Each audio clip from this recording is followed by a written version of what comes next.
Aerospace technology advances at a rapid pace, and there is always a pressing need to test new aircraft and systems.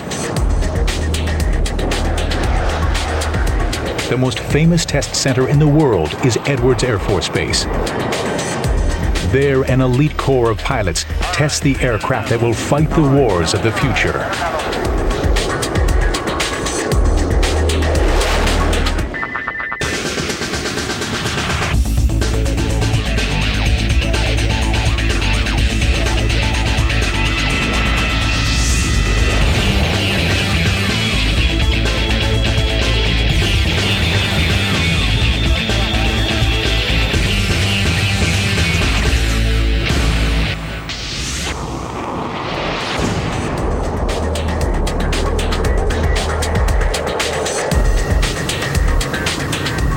Located on the vast dry lake beds of Southern California's Mojave Desert, Edwards Air Force Base has been a center for U.S. Air Force aircraft tests since the end of World War II. The Air Force's earliest jet fighter, the Bell XP-59, was the first jet aircraft tested here on October 2, 1942. Today, Edwards is the home of the Air Force Flight Test Center, the primary facility for evaluating new aircraft. They test everything, from small trainers to the exotic B-2 Spirit stealth bomber. The reasons for selecting the location are obvious. The desert offers vast areas of uninhabited land. The dry lake beds are ideal for runways, and the weather permits flying year-round with few interruptions from rain. Sharing the facilities at Edwards is the Air Force Test Pilot School, where students learn to test experimental aircraft and new flight systems being considered by the Air Force. The challenge of test flying attracts many of the finest Air Force pilots. Colonel Guy Gardner, former head of the Test Pilot School, was himself a test pilot and also an astronaut. We have a lot of applications from a lot of incredibly sharp people that want to come here. This is viewed as a very competitive position that a lot of people want to come do. It's not for everybody. Some people like staying in the operational side of the flying business. When I was a young fighter pilot, this was my big goal, was to come to test pilot school. And there's still a lot of young pilots out there who view this the same way. The nature of test flying demands not only flying experience, but considerable scientific and engineering training as well. The role of the test pilot is not merely to fly the aircraft, but to monitor the aircraft and all its complex electronic systems with an exacting eye. One of the requirements to get into test pilot school is you must have a degree in engineering, physics, or mathematics. In my particular case, I had a bachelor's degree in mechanical engineering and a master's in aeronautic engineering. They would like for you to have flown two different types of aircraft, although that's not a requirement. Only one type is a requirement. And I'd flown two types at that time, 38s and 141s. And typically, the life for the remote engine guys to have 1,500 hours or more, and the fighter guys to have 1,000 hours or more. All the records of the people that apply go for a board, and they pick a few people as candidates. And then you come out for a flight evaluation, a small flight evaluation program. Used to call it a 5-flight eval, where you fly approximately 5 flights in a non-familiar airplane. I was current in F4s when I came here, so I flew my 5-flight eval in T-38s. And they want to see how well you adapt to an unfamiliar environment, and then still run through the things on the card that you need to do and do them at least relatively well, and how you handle yourself. And it's also a good chance for the prospective pilot himself to come out to Edwards and take a look at the program and see if it's really what he wants to do.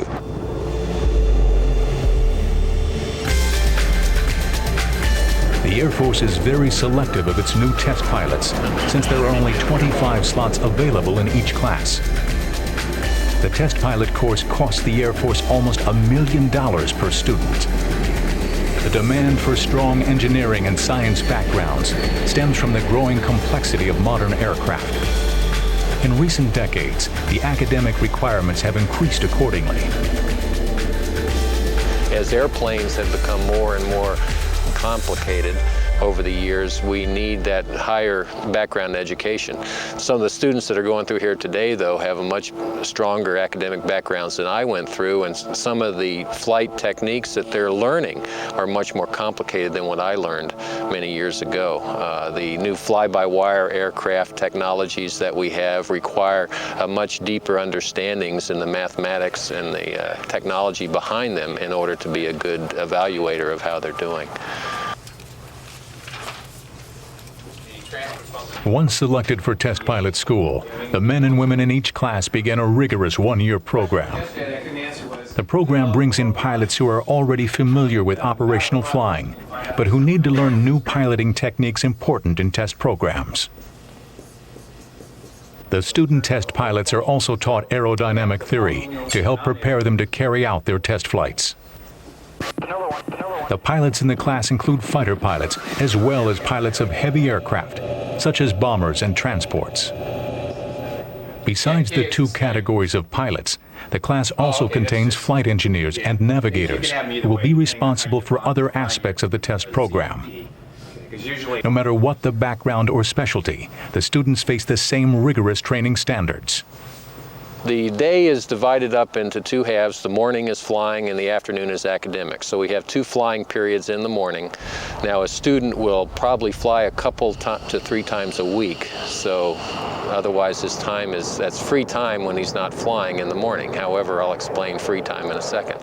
The afternoon we have 3 hours of academics each day where we actually teach them the coursework required to learn the objectives that we have here at the school. Now during that free time in the mornings and their free time in the evenings, we keep them pretty busy with studying for the academics and preparing for their flights, writing their test cards of what the flight's going to be. And then after they go up and actually gather data, they need to reduce the data, analyze it, and then prepare their reports, both written and oral reports. So it's a very busy year for the students here at the Test Pilot School. For combat pilots familiar with the day-to-day routine of regular squadron life, the return to the classroom can be difficult. The courses are very demanding. It was extremely difficult. I worked my tail off getting through.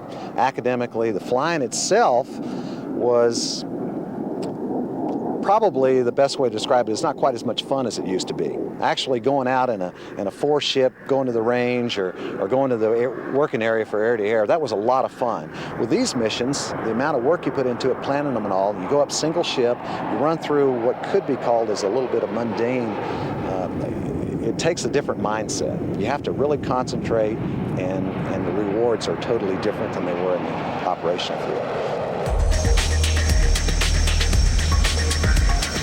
The runways and taxiways of Edwards Air Force Base are constantly abuzz with the sound of aircraft.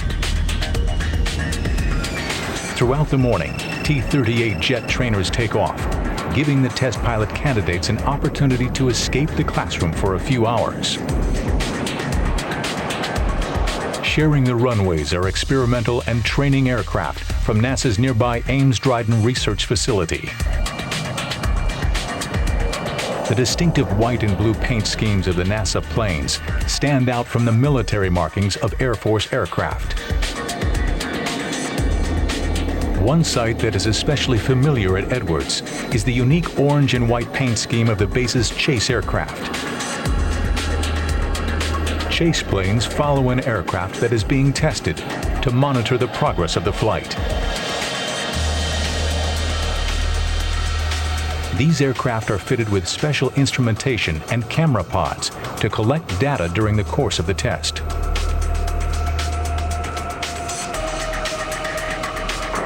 Various types of aircraft are used by the Flight Test Center as chase planes. Two steady performers are the A-7 Corsair and the F-4 Phantom. The A-7 Corsair is a Vietnam-era ground attack aircraft. Here its role leans towards the scientific. The A-7's stablemate in Vietnam was the F-4 Phantom fighter. The F-4, with its 2-seat configuration, lends itself to missions where an extra pair of hands or eyes are needed. Another veteran twin-seat aircraft is the T-37 Tweety Bird trainer. The workhorse of the Flight Test Center's fleet is the F-16 Fighting Falcon. The F-16 is one of the Air Force's premier combat aircraft. Here at Edwards, it is one of the more essential chase planes. The task of test pilots is not simply to fly the latest jets. Aircraft that have already been in service for some years, such as the F-15 and F-16, undergo periodic upgrades to improve their performance. For example, a new computer might be added to their flight controls, or an aircraft might be adapted to fire a new type of missile. Once new features are added, it's necessary to test all these aircraft types to make certain the improvements work properly.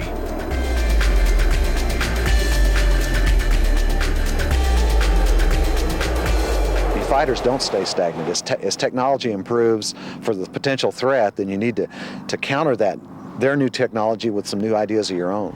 That new equipment needs to be tested properly.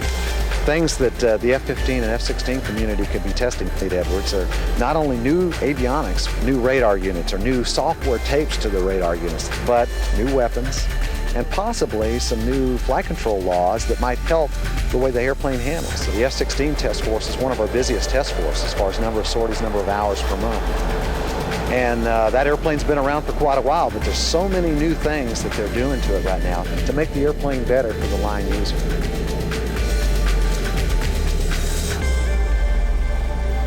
Sharing the runways at Edwards is the C-17 Globemaster III transporter. Airlifts are an important ingredient in modern warfare. Developed by McDonnell Douglas, the C-17 was intended to modernize the airlift command and improve the ability of the Air Force to deliver combat loads anywhere in the world. The C-17 is an airlift that is designed to be both strategic and tactical, and to do direct delivery into the combat airfields. Current airframes, airlifters have to go from, let's say, from the States to a big base in Europe, and transfer the cargo load to 130s of trains or trucks to get it to the combat troops that need it. Well, with the C-17, we can just take it from the States direct to the troops that need it out in the field. And that prevents a lot of delay in transportation and also gets to the troops sooner. So we are a much more effective unit fighting out in the field. The C-17 test program determined it could perform its intended mission. Proof of its ability came during Operation Iraqi Freedom. The C-17s fulfilled their promise to deliver heavy Army units directly into combat zones. There they delivered Abrams main battle tanks, Bradley infantry fighting vehicles, and M113 armored personnel carriers from Rhein-Main Air Base in Germany directly to Iraq.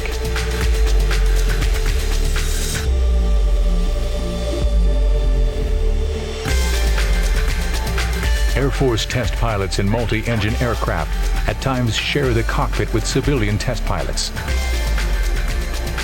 The C-17 test program included McDonnell Douglas test pilots due to their familiarity with earlier phases of the transporter's design and development. The contractors, the test pilots they have are required by regulation to have attended either the Naval or the Air Force Test Pilot School, and they have in the past, all the guys we have. And we swap seats. You know, if I fly right seat today, the next mission I fly left seat. And the same with the contractor pilots. So it's truly a mix. It's a team effort to get the testing completed. The C-17 program set test records at Edwards, completing over 30 test flights in the first 100 days of flying.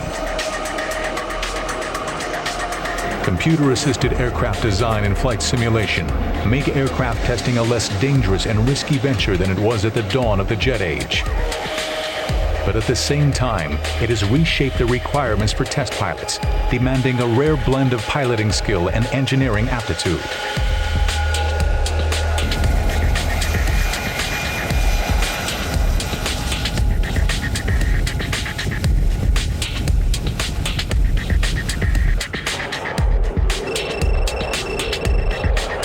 Despite the undefeated combat record of the F-15 Eagle, it is in the process of being replaced by the FA-22 Raptor. This jet began life as the YF-22 in the Advanced Tactical Fighter Test Evaluation.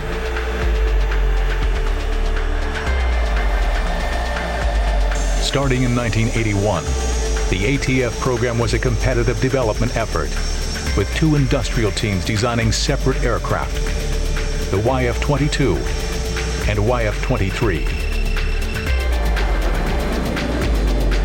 The Air Force was looking for major breakthroughs in two areas of fighter design. First, they wanted the new fighter to incorporate as many stealth features as possible without compromising the aircraft's performance.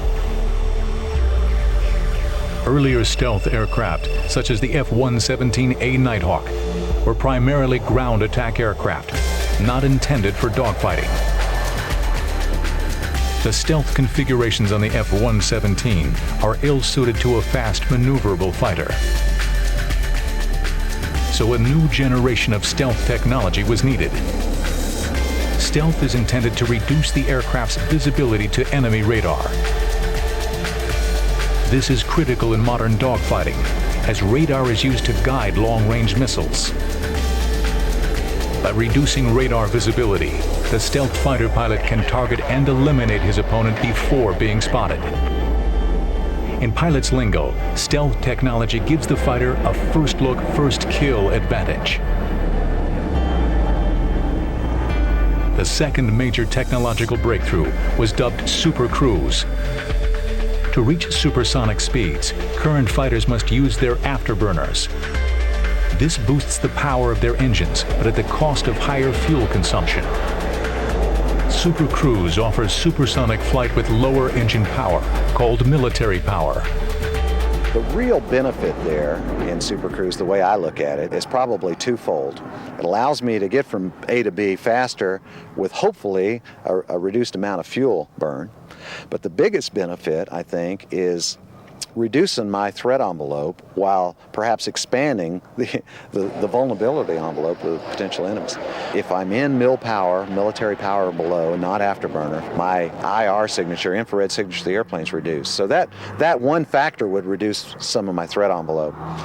Also, the speed, as it increases, allows less time for threats, either airborne or ground threats, to acquire me.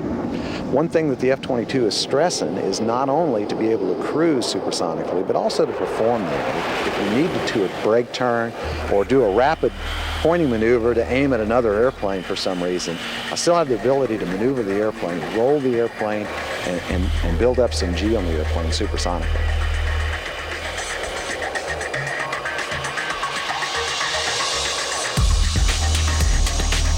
Both the YF-22 and YF-23 were rigorously tested at Edwards to see if they met the demanding requirements for a new ATF fighter design.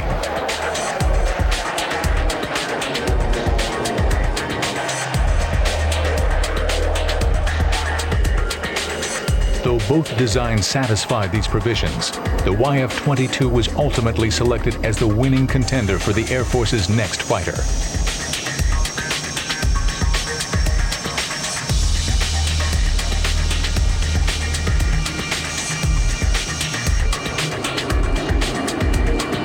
The Air Force has designated it the FA-22 Raptor to reflect the aircraft's multi-role capabilities. The Raptor remained in test at Edwards to finalize the design before production began. Each of the test missions was meticulously planned to make certain its configuration was optimal. With only a handful of prototypes on hand in the early testing phase, the loss of a single plane could have set the program back by months. Colonel Rickerson describes a typical early test mission for the F-22. We would start out early in the morning of the day of. Obviously, a lot of time and effort went in a previous day mission planning, but the day of we get together in a mass briefing, probably 50 or so contractors and Air Force representatives at the briefing, going over every aspect of the briefing. A lot of effort has gone into planning and making every detail of the flight very precisely controlled. When we're finished with this briefing, then we have a more a smaller group of individuals will get together, the actual flight themselves, and brief up specific portions of the mission.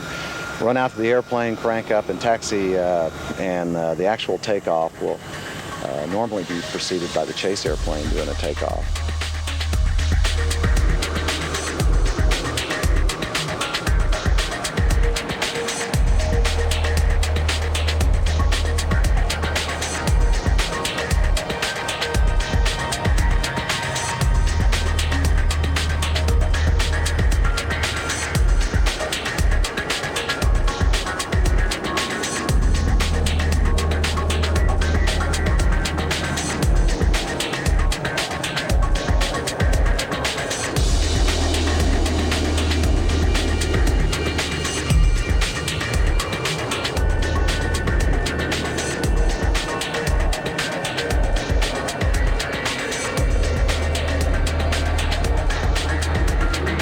For all the advanced features incorporated in the Raptor design, there was some worry that it might be too much for the pilot to handle once it reached squadron service.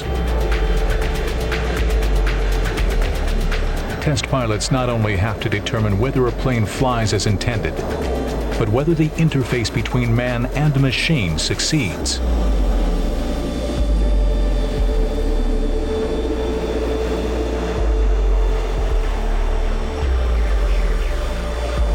Definitely a lot is unique to the airplane. As far as flying it, getting in, taking off, flying the airplane, turning left, turning right, climbing and descending, the good news is it handles just like you would want an airplane to handle. The average guy that could fly a Cessna with a little practice, very little practice at all, wouldn't have any trouble. It's not a difficult airplane at all to fly, and it's designed that way. It's not supposed to be difficult. It's supposed to be easy to fly. Flying the airplane was second nature, and now I'm worried about the mission a lot more. I'm spending my time worrying about the people that are out there as a threat, people that perhaps are behind me as a threat. And that's what the airplane's set up to do.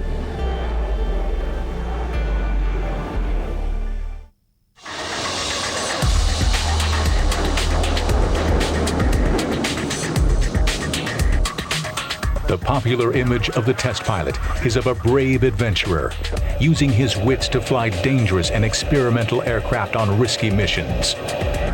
Airplanes have evolved, and so too has the right stuff. It takes great courage, superior flying ability, and a variety of other exceptional skills to be one of today's top test pilots.